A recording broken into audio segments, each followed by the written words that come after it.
Selamat sore, Sore, Ibu. Pak. Pak Hari Sheikh Atpianto ini kan sekarang Hakim Pengadilan Pajak ya, Pak ya. Siap, Ibu. Baik. Saya mau nanya, Bapak rata-rata menyelesaikan satu perkara itu berapa lamanya? Ya dengan majelis tentunya. Baik.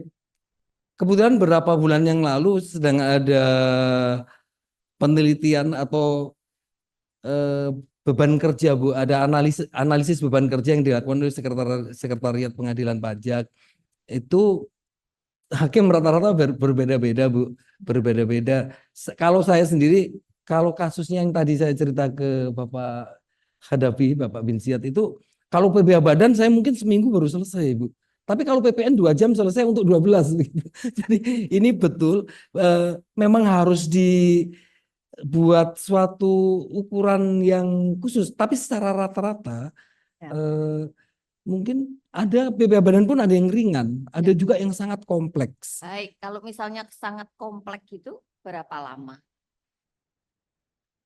Kalau kita menangani dari awal langsung kita tangani, Ibu, itu mungkin ya tadi yang saya sebutkan 1 minggu itu 1 baru PBH minggu. Badan, yang lain ngikut mungkin 10 hari, Ibu.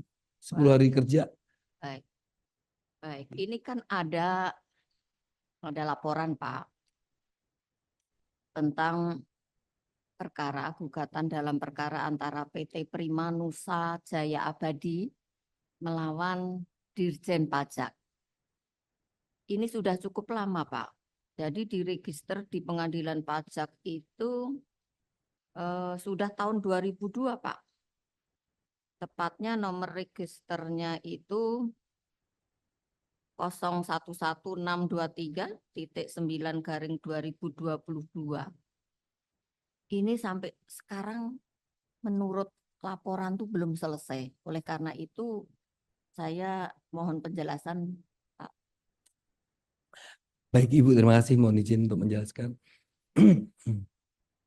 Betul, Bu. Ini bukan hanya satu PT ini saja, saya nggak sebutkan namanya, tapi ada ribuan PT lain yang seperti itu. Outstanding tunggakan kita sekarang sekitar 10 ribuan, Bu. Ya. Dan itu yang belum selesai sampai sekarang. Dan ini adalah akumulasi dari tunggakan-tunggakan yang tidak diselesaikan. Kalau mungkin Ibu bisa buka di website Sekretariat Pengadilan Pajak, 2 tahun terakhir itu Pengadilan Pajak baru berhasil menggerus putusan, Bu. Kalau dulu terakumulasi sampai tunggakannya itu 10 ribu. Jumlah hakimnya sedikit, tunggakan datang terus, tingkat penyelesaiannya juga agak lama. Karena kami pakai first in first out, yang datang duluan sebisa mungkin kita selesaikan begitu, Bu. Jadi gara-gara itu, jadi kalau cepat semuanya pasti ingin cepat, tapi kadang-kadang kami juga mempertimbangkan yang duluan masuk kita cepat, kita dulukan, atau kadang-kadang kita ya udah prestasi saja karena memang ada IQ-nya juga, kecepatan kita buat. Tapi menurut saya yang adil adalah mana yang datang duluan kita harus selesaikan.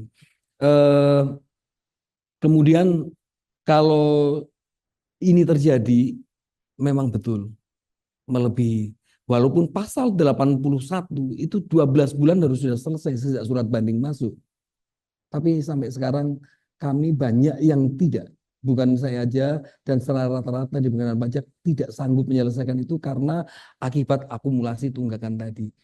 Tapi dengan hitungan statistik, Ibu ya, dengan jumlah sekarang hakim 72, kalau ini dipertahankan, ditambah lagi kita dapat berkah juga, jumlah sengketa yang masuk itu berkurangnya juga lumayan banyak. Itu mungkin 2 tahun kita bisa mencapai zero grow itu. Jadi sekarang posisinya 2 tahun terakhir itu jumlah tunggakan masuk dengan yang selesai itu lebih banyak yang kita selesaikan. Jadi ini karena benar-benar teknis, bukan ada maksud kami menyelesaikan, tapi memang karena memang kemampuan kami menyelesaikan cuma segitu, Ibu. Baik. Jadi ada skala prioritas berdasarkan permohonan masuk ya, Pak, gugatan yang masuk. Ya artinya yang masuk duluan. Oh ya, gugatan itu 6 bulan harus selesai. Kalau banding itu 12 bulan. Biasanya tiap hakim itu punya manajemen penyelesaian sendiri-sendiri. Ada yang kalau kita ya biar adil, yang lama kita selesaikan dulu lah, yang jangan yang baru minta duluan, kita ini Paling lama sabar 12 gitu. bulan ya, Pak ya. 12 bulan. Nah, Pasal tapi 80 ayat 1 dan ayat 2 Ibu ini sudah Undang-Undang. dari 2022 Pak, udah 2 Betul, tahun. udah ulang tahun 2 kali. Ya, Mohon maaf, itu ini yang gimana memang Pak? yang terjadi seperti itu. Fakta, kami harus jujur seperti itu. Ya, baik. Ini tentunya terkait dengan profesionalisme ya Pak. Ini juga antara lain ini diatur di KIPPH ya Pak ya, di butir 10. Iya, Pak Harisi, Siap. dalam catatan yang kami peroleh,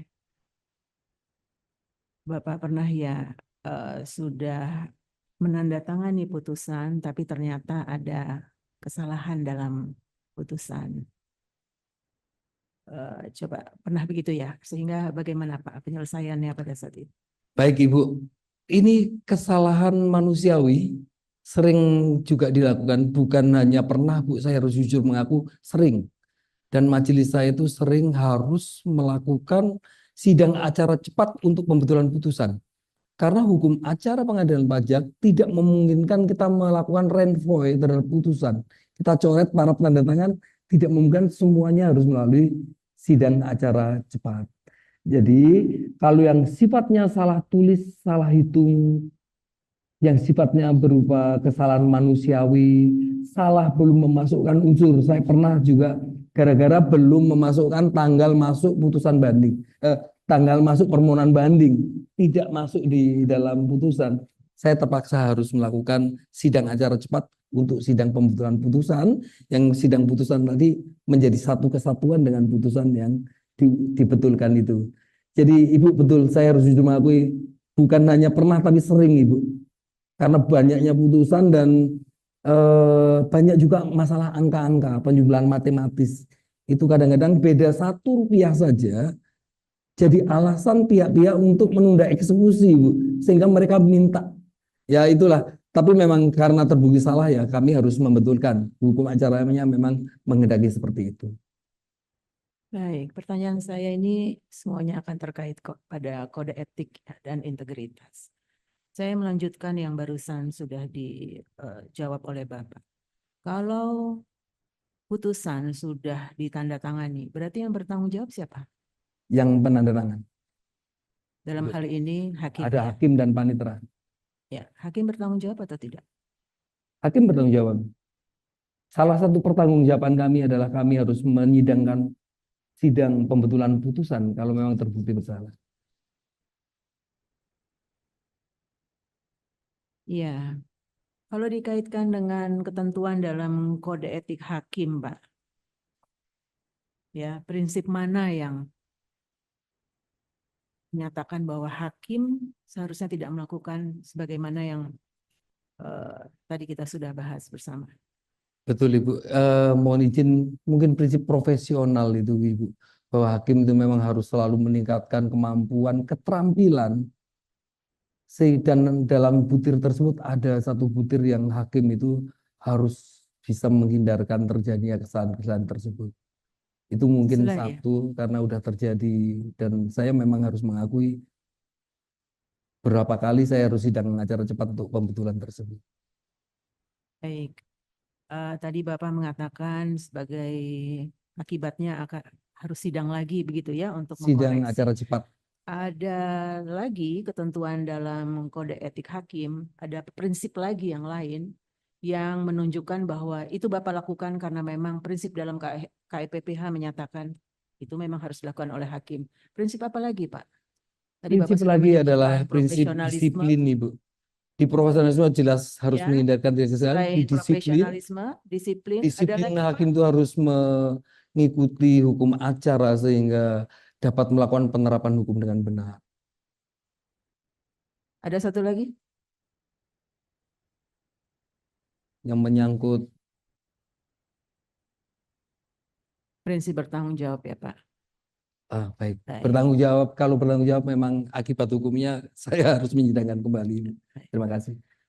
Ya, yang berikutnya juga menurut catatan kami, Bapak pernah menolak ahli. Baik. Setahu saya belum pernah menolak ahli, Ibu. Dulu pernah, tapi awal-awal jadi aku sebenarnya bukan saya, karena saya anggota majelis. Eh, Penolakan ahli itu mungkin terjadi di tahun 2016 atau 2017 saya awal-awal menjadi hakim karena saya belum sebagai ketua. Tapi setelah kesininya saya berapa kali mendapat ahli itu malah suka, Ibu. Karena ada orang dengan persepsi dan dengan paradigma yang berbeda itu bisa memperkaya hakim sebenarnya. Kami sangat menghargai kalau ada ahli yang memang benar-benar ahli ya Ibu ya, yang bisa memperkaya eh, pengetahuan hakim. Karena salah satu alat bukti adalah pengetahuan hakim. Dan itu bisa diciptakan oleh para pihak yang bersengketa. Kami sangat menghargai itu Ibu. Tapi Baik. kalau boleh diperjelas Ibu dalam Ya, kami perkara sih apa ya Bu? saya lebih mengarah kepada kode etiknya, ya Pak Oh ya. ya, kalau Tapi itu di dalam mungkin saya bisa catatan jelaskan. memang ya, dalam catatan narasumber yang kami tanyakan menyatakan seperti itu. Ya, Oh, kemudian oke. Sekarang Pak terkait dengan kode etik. Ini prinsip apa yang seharusnya dihormati sehingga tidak lakukan apa yang tadi sudah disebutkan.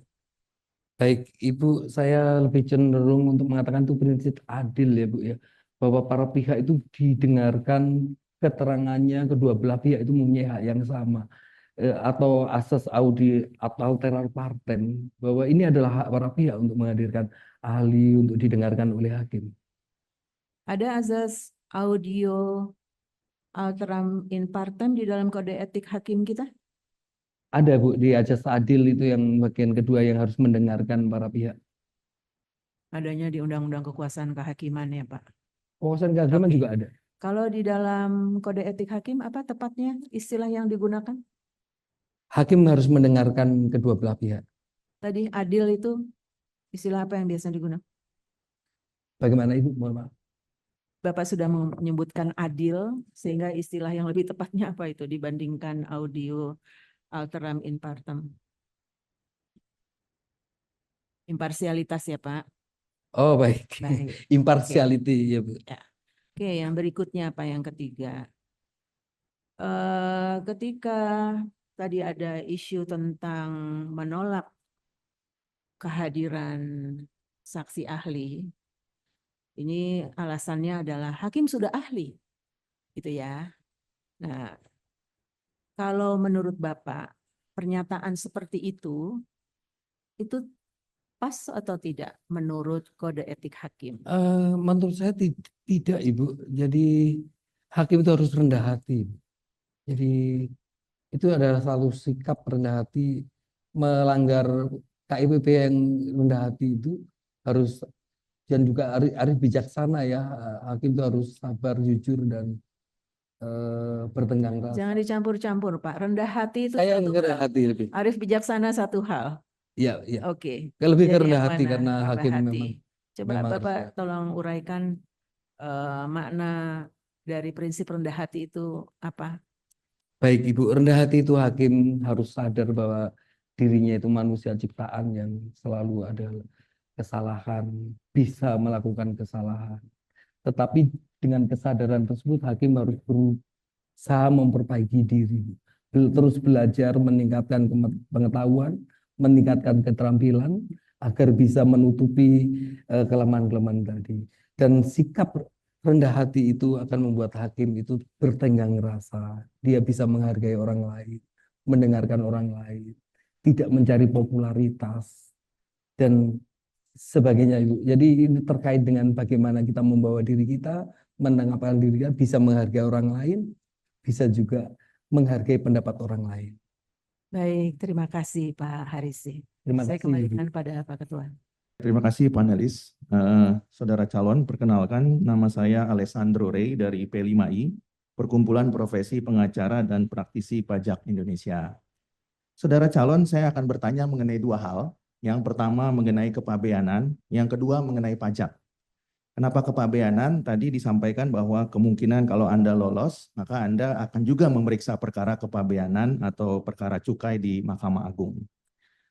Mengenai perkara kepabeanan, perlu kami sampaikan, ada mazhab yang diterapkan, ini berdasarkan pengalaman dan penelusuran kami, mazhab hukum acara yang diterapkan oleh Majelis 7A dan 7B mengenai majelis yang memeriksa sengketa kepabeanan, bahwa banding itu boleh diajukan apabila pajak terutang dibayar terlebih dahulu. Ya, jadi kalau pajak terutangnya dibayar, maksudnya gini, permohonan banding dapat diterima kalau pajak terutangnya dibayar, baru permohonan bandingnya diajukan. Jadi kalau permohonan bandingnya diajukan, pajak terutangnya dibayar belakangan, meskipun pajak terutangnya dibayar masih 60 hari. Karena ini perkara kepabeanan, maka bandingnya 60 hari, bukan 90 hari. Nah, mazhab ini digunakan di Majelis 7A dan 7B, langsung semua permohonan bandingnya di NO. Padahal pajak terutangnya itu masih dibayar dalam kurun waktu 60 hari. Ya, paham ya saudara calon ya. Nah, apakah saudara calon sepakat dengan atau setuju dengan mazhab hukum acara seperti ini? Karena di majelis yang lain juga agak berbeda. Tapi saya mau tanyakan kepada saudara calon. Itu yang pertama. Yang kedua, ada mazhab juga di pengadilan pajak ya. Mungkin juga termasuk saudara calon juga kalau kami baca beberapa putusan saudara calon yang mengatakan dalam pemeriksaan pajak apa saja boleh dilanggar kecuali terhadap dua hal. Satu, penyampaian SPHP. Kedua adalah mengenai pembahasan akhir. Jadi mungkin saudara calon mengatakan kalau pengujian lewat waktu tidak ada masalah. Pembahasan lewat waktu tidak ada masalah. Nah, apakah saudara calon sepakat dengan mazhab itu? Dan mohon saudara calon jelaskan dan kaitkan dengan pasal 52 dan pasal 66 tentang sahnya keputusan pejabat. Dalam hal ini adalah SKP dan atau STP. Baik. Ya. Cukup Pak Alex. Satu lagi boleh izin Pak? Ya, silakan langsung ya. Yang kedua, ketika saudara calon memeriksa perkara di pengadilan pajak, ya, katakanlah ada alat bukti, ya, alat bukti itu katakanlah resi yang diduga palsu. Kemudian terungkap di persidangan, ada yang asli, ada yang palsu. Menurut saudara calon, apakah resi yang diduga palsu dengan asli itu harus dimuat di dalam daftar alat bukti penggugat? Dan apakah hakim harus memberikan pertimbangan? Dan jika tidak, apa konsekuensi bagi putusan hakim yang tidak memuat dan tidak mempertimbangkan jika dikaitkan dengan pasal 84 ayat 2 Undang-Undang Pengadilan Pajak? Terima kasih. Baik, terima kasih. Silakan selanjutnya. Silakan Mas. Mohon maaf, jangan dulu, sudah nyatat dulu. Baik, terima kasih atas kesempatannya. Selamat siang menjelang sore. Perkenalkan, saya Yudi, perwakilan dari masyarakat sipil selaku wajib pajak. Izin bertanya. Sebagai hakim pengadilan pajak, kapan saudara memutus untuk membatalkan SKP dan atau STP serta memerintahkan dilaksanakannya pemeriksaan ulang? Mohon dijelaskan rumusan normanya. Terima kasih. Terima kasih. Masih ada lagi? Ya. Selamat siang Pak, saya Kevin, perwakilan dari wajib pajak PT Sumber Rezeki Pangan. Ingin bertanya sedikit saja Pak mengenai teknis di perkara kepabeanan, hanya dapat diajukan banding saja dan tidak dapat diajukan gugatan. Namun dalam Undang-Undang PP Pengadilan Pajak memberikan ruang bagi pencari keadilan untuk mengajukan gugatan dan juga banding ke Pengadilan Pajak berdasarkan hukum dari Undang-Undang Pengadilan Pajak. Jadi saya ingin tahu menurut saudara calon pandangannya seperti apa dan pertimbangannya juga. Terima kasih Mas. Silakan manfaatkan waktu dengan baik. Baik, yang dari Pak Alex Sondore ya, ini termasuk ahli juga. Begini, saya mohon pertimbangan Bapak, Ibu, terutama Ibu Sitorjana dan Ibu Sukma Violeta. Ini menyangkut materi, baik bukan putusan saya dan bukan juga majelisnya, tapi jelas disebut majelis mana, kasusnya apa, dan saya sebenarnya tahu apakah saya bisa menjawab, apakah tidak melanggar kode etik, karena di Butir Arif dan Bijaksana jelas saya tidak berbicara materi. Lebih dekat, jangan terlalu jauh dengan. Baik, di dalam Butir Arif dan Bijaksana jelas saya tidak boleh membicarakan putusan baik yang sedang berjalan maupun yang sudah diputus. Ibu Bapak sekalian, apakah forum ini saya diperkenankan? Saya takut nanti saya jawab, saya malah dijewer. Tentu saya mohon izin tidak menjawab ya, karena ini menyangkut kolega-kolega teman yang sedang memutuskan tersebut, Ibu. Isunya aja Pak. bukan apa perkaranya, tetapi isunya aja Ya, karena menyebut majelis berapa ya. Baik, kalau secara umum saya diperkenankan menjawab ya Ibu, mohon izin. Silakan Anda pertimbangkan sendiri. Baik, terima kasih Prof. Masa pokok acara, jawaban saya pasti akan sangat normatif karena saya sangat menghormati seorang hakim yang menyidangkan. Dia pasti punya pertimbangan hukum, Bapak. Dan asas yang ada di pengadilan pajak jelas asas hukum aktif.